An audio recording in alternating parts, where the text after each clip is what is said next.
Bonjour. Bonjour les super étudiants. Aujourd'hui, un peu de grammaire, un peu de conjugaison. On Ouais. va voir la différence d'utilisation entre le futur de l'indicatif et le futur proche. Oui, alors j'en profite pour vous dire que j'ai fait une vidéo où je résume tous les temps verbaux du français. Donc si vous l'avez pas vue, regardez-la, elle est très utile. Et surtout, qu'on a un pack extraordinaire oui, sur vrai. toute la conjugaison et tous les verbes du français. D'ailleurs, je voulais te dire, Pierre, que moi, ça m'a fait progresser, car tu sais bien, mon problème, c'était les conjugaisons, les terminaisons. Je les écrivais toujours mal. Je sais. Et ton pack, il est génial. Mais non, je me trompe plus. Voilà, ça m'a fait progresser. Tous les liens dans la description. Allez, on commence. C'est parti. Bon, alors Pierre, explique-nous, quand est-ce qu'on utilise le futur de l'indicatif, c'est-à-dire je partirai, et quand est-ce qu'on utilise le futur proche, c'est-à-dire je vais partir? Alors c'est une excellente question. Ah, merci. Non, c'est une excellente question parce que la réponse en fait n'est pas claire et nette. Oui, parce que en fait, bon, on va voir ça à travers toute la vidéo qu'il y a des cas où c'est très clair, mais il y a des cas où la frontière n'est pas vraiment nette et c'est sur ces cas qu'on va insister.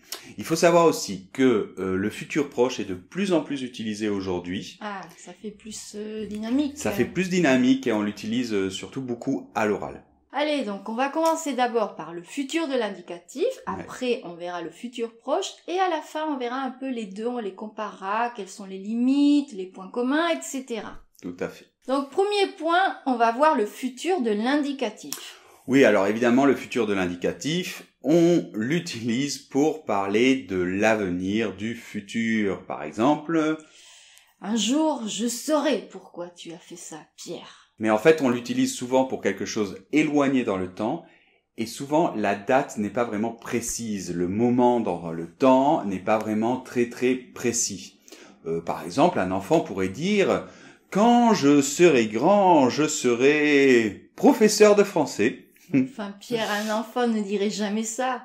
Il dirait je serai astronaute, pompier, policier, mais prof, non. Je vois pas pourquoi. C'est le plus beau métier du monde. Oui. On l'utilise aussi souvent pour des prévisions. Par exemple, je pense que nous réussirons. Ou aussi pour exprimer des conséquences dans le futur. Par exemple, si je révise bien, je réussirai mon examen. Ou même pour exprimer une demande. Par exemple... Vous appellerez Madame Clémence pour lui donner ma réponse, je vous prie. Ça fait un peu formel. On l'utilise aussi très souvent après quand, lorsque, dès que, pendant que. Par exemple, quand il arrivera, cache-toi.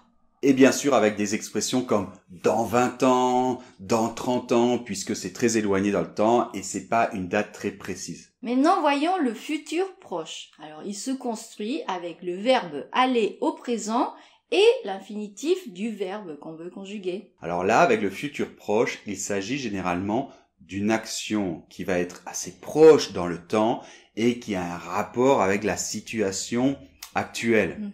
Oui, par exemple, je vais prendre un verre, tu viens, Pierre? Voilà, typique. Donc le futur proche exprime souvent des événements immédiats ou prévisibles ou des changements à venir.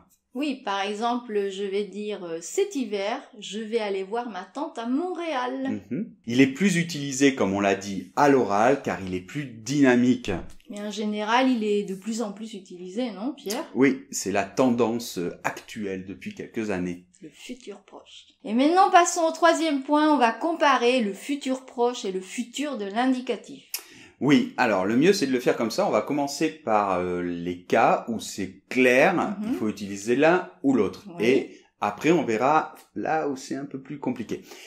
On va commencer par voir les cas clairs où il faut utiliser le futur de l'indicatif. Comme on l'a dit avant, on va utiliser le futur de l'indicatif après quand, lorsque ou dès que. Et dans ces cas...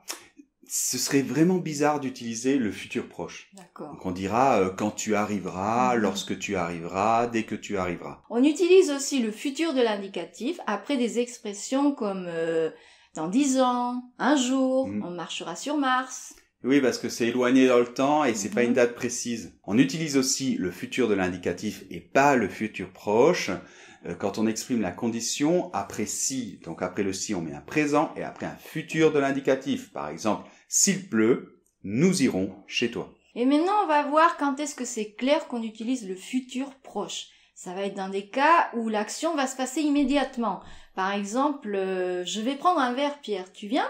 Si c'est une bière, bien sûr. Bien sûr, bière. Mais dans de très nombreux cas, en fait, la frontière n'est pas si claire et on peut mettre les deux. Voyons des exemples. Oui, par exemple, je vais dire cet été, je vais aller en Grèce. Mais je peux dire aussi cet été, j'irai en Grèce. Oui, c'est exactement la même chose. Donc je peux dire, tu vas téléphoner à tes parents ou tu téléphoneras à tes parents. Oui, ou même ce soir, je vais aller au restaurant ou ce soir, j'irai au restaurant. Donc dans ces exemples, en fait, vraiment, il n'y a pas beaucoup de différence d'une phrase à l'autre. On peut dire peut-être que le futur proche donne un ton un petit peu plus dynamique. Oui. Et le futur de l'indicatif, c'est quand même un temps plus classique quoi du français. Donc peut-être que le futur proche donne une sensation d'un petit peu plus moins formel, on va dire, un peu plus informel, mais vraiment très légèrement. Et n'oubliez pas qu'on peut même utiliser le présent. Ça donne une sensation plus dynamique, plus proche dans le temps, dans la situation. Par exemple, on va au restaurant ce soir, Pierre. Ouais, tout à fait. Et c'est très utilisé à l'oral, dans un langage peut-être légèrement familier. Enfin, c'est dynamique à l'oral. Ce soir, on va au restaurant. Danse. Ce soir, on danse. Donc, vous l'aurez compris, on a un super cours sur toute la conjugaison du français et les verbes en général. Donc, on vous laisse tous les liens sous la vidéo. Et vous avez aussi, bien sûr, 2 cours gratuits fantastiques pour débutants et pour un niveau un peu plus avancé. Restez motivés, continuez à apprendre le français. Et soyez zen. La vie est belle. Allez, à dimanche prochain. Au revoir.